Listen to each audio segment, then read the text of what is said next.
2-4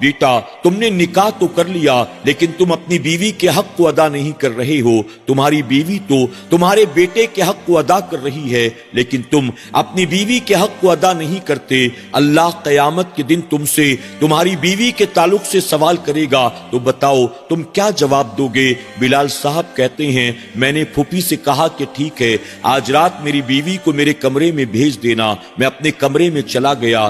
رات کے وقت میری بیوی نے دروازے پر دستک دی. میں نے کہا آ جاؤ. دروازہ کھلا ہوا ہے. وہ کمرے میں داخل ہوئی. اس نے سلام کیا. میں نے سلام کا جواب دیا لیکن پلٹ کر میں نے اس کی طرف نہ دیکھا. آج سے پہلے میں نے اسے کبھی نہیں دیکھا تھا. چونکہ میری بیوی پردے کی پابند تھی، شریعت پر عمل کرنے والی تھی، اس نے اپنی بہن کو کبھی بھی میرے سامنے نہیں آنے دیا تھا. نہ ہی کبھی میری بیوی کی چھوٹی بہن اس سے پہلے کبھی میرے سامنے آئی تھی اور میں نے بھی اس بات کا ہمیشہ لحاظ رکھا تھا. میں نے کبھی اسے نہیں دیکھا تھا. وہ سلام کرنے کے بعد میرے قریب آ کر بیٹھ جاتی ہے. میں نے پہلی بار نظر اٹھا کر اپنی بیوی کے چہرے کی طرف دیکھا.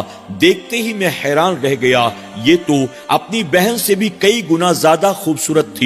آج میں نے پہلی بار اس کا چہرہ دیکھا تھا. جب میں نے غور سے اس کے چہرے کی طرف دیکھا مجھے دیکھتے ہی وہ مسکرانے لگی. اس کی مسکراہٹ کو دیکھ کر مانو مجھے غصہ آ گیا. میں نے اسے ڈانٹتے ہوئے کہا تمہیں شرم نہیں آتی؟ کتنی بے غیرت ہو. اپنی بہن کی جگہ لینے کی تمہیں اتنی خوشی ہوئی ہے کہ تم مسکرا رہی ہو. میری یہ باتیں سنتے ہی میری بیوی زاروں قطار رونا شروع کر دیتی ہے. جب اس کے رونے کو میں نے سنا میرا دل پگھل گیا. میں نے اسے خاموش کرانے کی کوشش کی. میں نے اسے چپ کرانے کی کوشش کی. اس کے بعد دھیرے دھیرے اس کو سکون آیا. وہ خاموش ہوئی. میں نے اس سے کچھ دیر تک باتیں کی. اس کے بعد میرے بیٹے کے رونے کی آواز سنائی دی. میری بیوی فوراً بھاگ کر کمرے سے باہر چلی گئی اور میرے بیٹے کے پاس جا کر وہ سو گئی. اسی طرح سے وقت گزرتا رہا. میں روزانہ صبح سویرے تیار ہو کر اپنی بیوی کی قبر پر جاتا. اس کی قبر کو درست کراتا. اللہ کی بارگاہ میں اس کے لیے رو رو کر دعائیں کرتا. اس کے بعد گھر آتا. تیار ہو کر اپنے کام پر چلا جاتا. وقت یوں ہی گزرتا رہا. ایک دن میری بیوی نے مجھ سے کہا کیا میں آپ سے کچھ پوچھ سکتی ہوں؟ میں نے کہا بتاؤ کیا پوچھنا چاہتی ہو؟ اس پر میری بیوی کہتی ہے میری بہن کا انتقال ہوئے ایک طویل عرصہ گزر چکا ہے. آپ کے نکاح میں آ کر مجھے کئی مہینے ہو چکے ہیں لیکن آپ نہ مجھ سے خوش ہیں نہ میری بہن کو آپ بھلا سکتے ہیں. آپ ہمیشہ پریشان نظر آتے ہیں، غم زدہ نظر آتے ہیں. آخر بات کیا ہے؟ جب میری بیوی نے یوں پیار سے مجھ سے سوال کیا میں نے آخرکار اپنی بیوی کو ساری باتیں بتا دی. مجھے دن رات ایک ہی غم کھائے جاتا ہے. میں روزانہ صبح سویرے تمہاری بہن کی قبر پر جاتا ہوں. روزانہ اس کی قبر کو پھٹا ہوا دیکھتا ہوں. قبر کے اندر سے دھواں نکل رہا ہوتا ہے اور قبر کے ارد گرد 4 کتے بھونک رہے ہوتے ہیں. میں روزانہ اس کی قبر کو درست کرواتا ہوں. اللہ کی بارگاہ میں اس کے لیے دعائیں کرتا ہوں. میں بس یہ جاننا چاہتا ہوں میری بیوی نے ایسی کون سی غلطی کی تھی، میری بیوی نے ایسا کون سا گناہ کیا تھا. جب یہ ساری باتیں میں نے اپنی بیوی کی چھوٹی بہن سے کہی تو اس نے کہا کیا آپ واقعی جاننا چاہتے ہیں کہ میری بہن نے کون سا گناہ کیا تھا؟ میں نے کہا ہاں. کیا تم جانتی ہو کہ اس نے کون سا گناہ کیا تھا؟ اس پر اس نے میرے ہاتھ کو پکڑا، میری بیوی کے کمرے میں لے گئی جہاں میری بیوی کے تمام سامان رکھے ہوئے تھے. ان سامانوں کو نکالا اور نکالنے کے بعد کچھ کاغذات میرے سامنے رکھ دیے. ان کاغذات کو میں نے دیکھا تو میری آنکھیں پھٹی رہ گئی. مجھے کچھ بھی سمجھ میں نہیں آ رہا تھا. اس میں قرآن شریف الٹا لکھا ہوا تھا. میں نے کہا یہ سب کیا ہے؟ اس پر میری بیوی کی چھوٹی بہن کہتی ہے میری بہن نے یہی وہ گناہ کیا تھا جس کی وجہ سے اس پر قبر کا عذاب ہو رہا ہے. میں نے کہا تم کیا کہنا چاہتی ہو؟ صاف صاف بتاؤ. اس پر میری بیوی کی چھوٹی بہن کہتی ہے دراصل میری بہن دنیا کی دولت کے چکر میں پڑ گئی تھی. میں نے اسے بار بار سمجھانے کی کوشش کی، روکنے کی کوشش کی لیکن وہ باز آنے کو تیار نہیں تھی. ایک وقت کے بعد اس کے دل میں دنیا کے مال و دولت کی محبت ایسے پیدا ہو گئی کہ اس نے دنیاوی مفاد کی خاطر قرآن شریف کو الٹا لکھنا شروع کر دیا اور یہی اس کا گناہ ہے جس کی وجہ سے قبر کے اندر اس پر عذاب ہوتا ہے. بلال صاحب نے کہا مجھے تمہاری بات سمجھ میں نہیں آتی، آخر اس نے قرآن الٹا کیوں لکھا؟ اس پر میری بیوی کی چھوٹی بہن کہتی ہے